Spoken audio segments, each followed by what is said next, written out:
તો કાયમ સાથે રહેશે. આ ત્રણ જો હોય, એક તો અલૌકિક પણ આ દેખાય છે એવું નથી.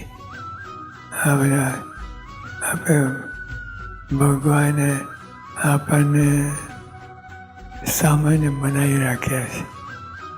હવે કોઈને એક જરાક પરચો થાય તો ગા ગા કરે અને એની જ કથા ચાલ્યા કરે અને કથા હતા બાજુમાં ખસી જાય.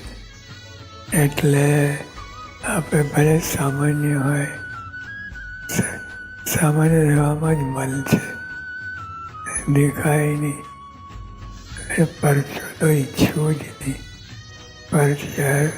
પરચો ઈચ્છે તેને પામર જાણો. એટલે